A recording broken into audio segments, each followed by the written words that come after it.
എന്താ കൈ വിറയ്ക്കുന്നുണ്ടോ? നാളെ നാട് ഭരിക്കേണ്ട കൈകളല്ലേ? മുത്തച്ഛനും പിന്നെ എല്ലാരും കൂടി നിർബന്ധിച്ചതുകൊണ്ടാ ഞാനിതിനൊക്കെ. ധൈര്യമായിട്ടിരിക്കെ. പണിക്കരി സാറിന്റെ കൊച്ചുമോളല്ലേ? Be bold.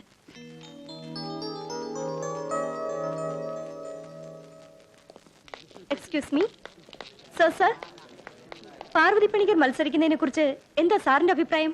കെട്ടിക്കേണ്ട പ്രായത്തിൽ കെട്ടിച്ചയച്ചില്ലെങ്കിൽ ഇങ്ങനെ ചില ദുർബുദ്ധിയൊക്കെ തോന്നും. തന്നെ കൂടെ ഉദ്ദേശിച്ചാ പറഞ്ഞത്. അവർ അപ്പിടിത്താമ ജോക്ക് അടിപ്പാര്. സികെ ഇവങ്ങതാ ഉങ്ക എതിരാളി. അത് ശരി. വയസ്സുകാലത്ത് പണിക്കർ സാറിന് തോന്നിയ ബുദ്ധി കൊള്ളാം. വല്ല ആടോ മാടോ നൂൽനൂൽപ്പോ ഒക്കെ ആയിട്ട് ഇരുന്നാ പോരെ. ഇവിടെ രാഷ്ട്രീയം കളിക്കാൻ വേറെ ആണുങ്ങളുണ്ടല്ലോ. മേഡം, രാഷ്ട്രീയത്തിൽ ഇറങ്ങാൻ എന്തെങ്കിലും പ്രചോദനം? അതിന് രാഷ്ട്രീയത്തിൽ ഇറങ്ങിയിട്ടില്ലല്ലോ. പിന്നെ മത്സരിക്കുന്നതോ? മത്സരിക്കുന്നത് ജയിക്കാൻ തന്നെ. ജയിക്കുമെന്ന് ഉറപ്പുണ്ടോ? ഉണ്ട്. ഞാൻ ചോദിച്ച സ്ഥാനാർത്ഥിയോടാ. ഉണ്ട്.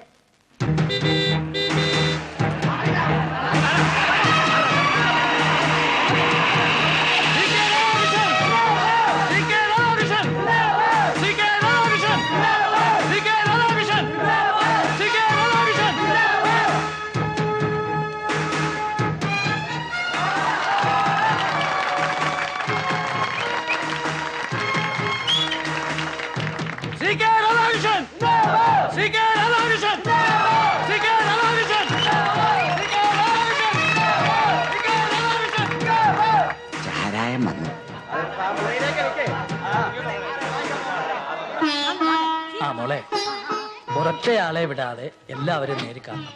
അറിയാതെ പോലും വാഗ്ദാനങ്ങളൊന്നും കൊടുക്കരുത്. നീയാണ് അണികളുടെ ശക്തി, അത് മറക്കരുത്. ശരി മുത്തച്ഛ.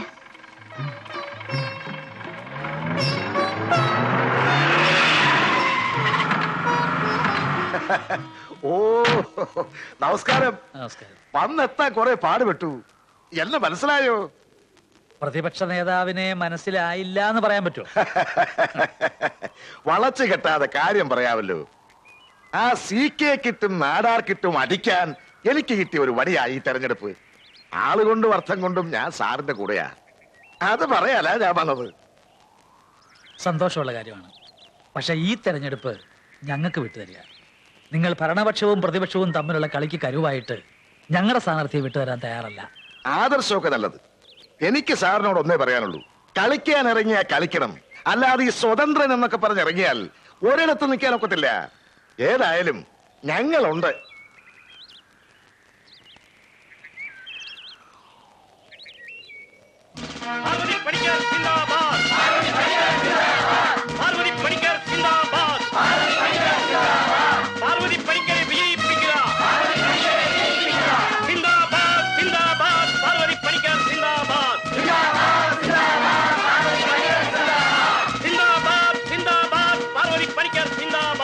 നാടാരെ, നമ്മൾ വിചാരിച്ച പോലൊന്നുമല്ല കാര്യങ്ങളുടെ കിടപ്പ്. കണ്ടില്ലേ വാർത്തകള്? ആ പെണ്ണിന്നൊരു ഹീറോയിനായി മാറിയിരിക്കുകയാണ്. പ്രതിപക്ഷത്തിന്റെ പിന്തുണയും കൂട്ടത്തിൽ നമ്മുടെ ഭാഗത്തുനിന്നുള്ള പാര വേറെയും. ശാന്തിഗ്രാമിലെ 30,000 വോട്ടെന്ന് പറഞ്ഞാൽ അത് വളരെ നിർണായകമാണ്. എന്തെങ്കിലും ചെയ്തേ പറ്റൂ. എനക്കെതിരാ വോട്ട് പോട മീനാക്ഷിപുരത്തുള്ള എവനുക്കാവത് ധൈര്യം ഉണ്ടാ? അതൊക്കെ പണ്ട്. എടോ നാടാരെ, ഇന്ന് ജനങ്ങൾക്ക് തന്നേക്കാൾ ബുദ്ധിയുണ്ട്. താൻ പിച്ചച്ചട്ടിയിലേക്ക് എറിഞ്ഞു കൊടുക്കുന്ന റൊട്ടിക്കഷ്ണങ്ങൾ നുണഞ്ഞുകൊണ്ട് തന്നെ അവർ പണിക്കരുടെ തലോടലിൽ നിന്ന് കൊടുക്കും. നീ തോത്ത അത് നാടാർ തോത്ത മാറി. അതുക്ക് ഞാൻ വിടമാട്ടെ. അപ്പൊ ഇനി എന്ത് ചെയ്യുമെന്ന് പറഞ്ഞു തൊലക്കേ. அப்பாஸ் அமானுல்லா கான் கேள்விப்பட்டிருக்கிறியா? அவன் பேரை கேட்டாலே டெல்லி நடு நடுங்கும். விலைக்கு வாங்குவான். அவன் என் ஆள். ஜெயிக்கிறேன். அவனை வச்சே இந்த ராஜமாணிக்க நாடார் ஜெயிக்கிறேன்.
करने की कोशिश मत करना, सारा माल अब्बास के पास दे दो।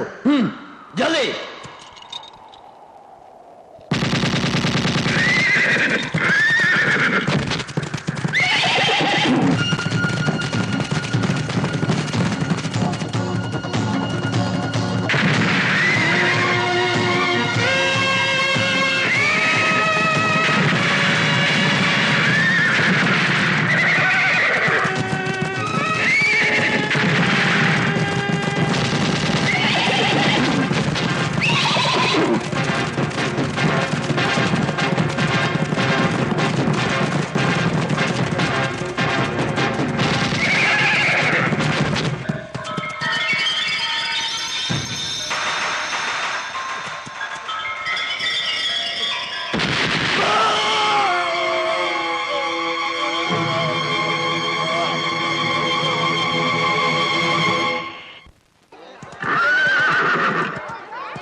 नाचो और मस्ती मारो।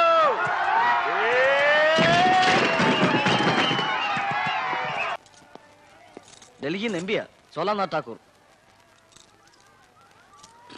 हाँ साहब, कैसे हो? सब ठीक है ना? क्या केरल? नहीं साहब, नहीं, ये सब उधर नहीं चलेगा। जी साहब, सोच कर बताऊंगा।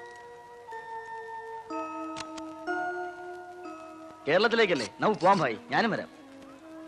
വേണ്ട, കുട്ടിക്കാലത്ത് എന്നോ മറന്ന നാടാ, ഇനി അങ്ങോട്ട് വേണ്ട. അതല്ല ഭായി, ജീവിതത്തിൽ ഒരിക്കലെങ്കിലും എനിക്ക് അവിടെ പോണമെന്നുണ്ട്. എന്തിനാണെന്നറിയില്ല. നമുക്ക് പോവാം ഭായി, ഒരിക്കൽ മാത്രം.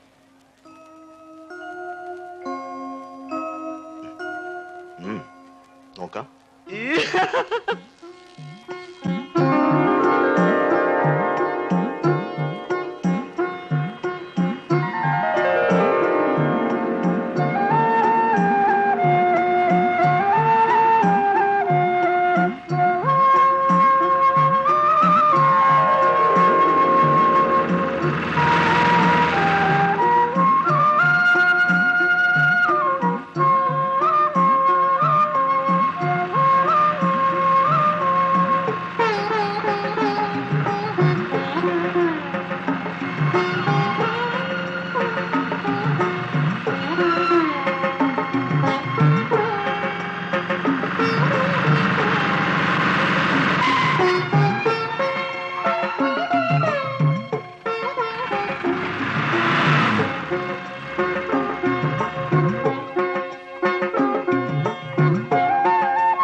രാജമാണിക്യം നാടാർ.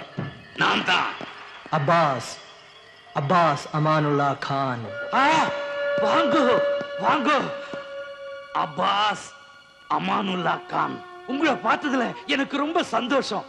டேய், இவருக்குன்னு ஏற்பாடு பண்ணிருக்கிற கெஸ்ட் ஹவுஸ்ல இவரை தங்க வைங்கடா. அங்க உங்களுக்கு எல்லா சௌகரியமும் கிடைக்கும்.